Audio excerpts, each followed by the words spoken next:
Chapter 3! Super cop old Rich Natter sat down at the poker table and was wondering why the few guys sitting there weren't playing a hand. In fact, they were waiting for a man who was waiting for Ulrich. They saw him walking down the golden corridor in all black. It was a Yakuza he had put away 5 years ago. He was back and wanted to play a game of poker. 1 versus 1 with Ulrich. The closer he came to the table, the more Mr. Nair could see that it wasn't a case of I eat my own shit crazy, but rather a case of I want to rape the bitch and beat her head in with hammer while doing so crazy. Ulrich stood up and walked away. Suddenly, in the world of the Yakuza, there was nothing but a black sky with brown shit rain falling down on the brisk ground with lightning striking like loud farts every moment, filling his hurt void of a world with misery. Oh, it was raining shit again, and Ulrich was not giving the dirtbag a chance for redemption. There shall be no angelic light. No, only eternal darkness and dirt from the heavens till the last day of his disappointing existence, left soaking in shit without an umbrella or a touch of love. Ulrich took the elevator to the top floor and trespassed onto the lonely roof. The shadows of the night were at their peak, and the powerful man stood there waiting for the weakling to follow him up there. Yet he waited endlessly, and the Yakuza did not show up for the fear of being kicked down the roof. Technically, Ulrich had the absolute right to do so, and he could even get away with even throwing the fat mayor of the city down right onto the concrete, smashing him into a pork pancake. Well, Ulrich did not smoke, so he just put his strong arms in his pockets and watched the stars. It had been a while since Ulrich last admired the beauty of the universe with its many mysteries. The century of religion had come to an end, and the technical status of human civilization had progressed enough for it to break into any corner of space just about any moment now. They were taking down the churches that resembled spaceships and had started building energy generators in their places. Human brains had grown, resulting in increased intelligence, and the average man was slightly smarter than those 1,000 years before. Ulrich imagined himself retired on his very own planet, just an old man relaxing and taking in deadly radiation. 3 minutes, the brave man had gazed into the blackness before he left the casino roof. He had played with an idea for 2 weeks now. Between neon lights, the lonely soul sought a door to a computer shop. He walked in there and saw the countless devices and parts for sale. A friendless hacker sat in the dark with his face glowing and blooming in the color of code. Just a sec, let me finish this, and I will have time.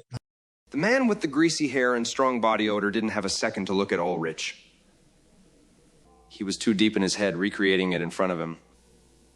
Only energy and time separated him from seeing his digital flower burst into beauty. The super cop walked around the store, looking at things. What would you like?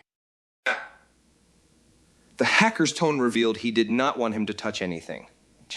I have this fantasy, and I wonder if you could write a simulation of it for me. Ulrich was trying to get a read on the man behind the screen, trying to judge if he had come to the right place. True. Ulrich's arm was tingling. He was ready to kill. The hacker did not know how easily Ulrich could be triggered into a dance of death with a loose phrase like that. I want you to write a simulation of my beloved girl for me. A digital dream scene. That's about it. Armless brain stimulation had gotten to the point of selective dreaming codes that force-fired neurons during sleep for any desired visualization. The coder took 10 seconds to observe the legitimate killer at peace. You do know that the little faggot Shakespeare has fooled you into a psychological complex. You are literally emotionally doing the same thing as masturbating to pornographic comics drawn by another man. With his head down in pain and shame, Ulrich responded that he was human too, and he craved love too. After all, it was his beautiful Japanese girl, Haina, that he missed so much in his cold, cruel heart. Death meant his freedom to slaughter and let his anger out on the law-breaking filth who really were just unlucky bystanders he could unleash and whip his madness out on. How about these ready-to-go codes here?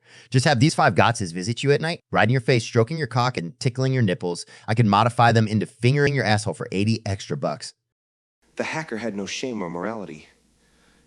He didn't even care for the money, truly, because he could write with ease. It's different. Ulrich was bulldozing the train of feelings down a high waterfall. I will do it.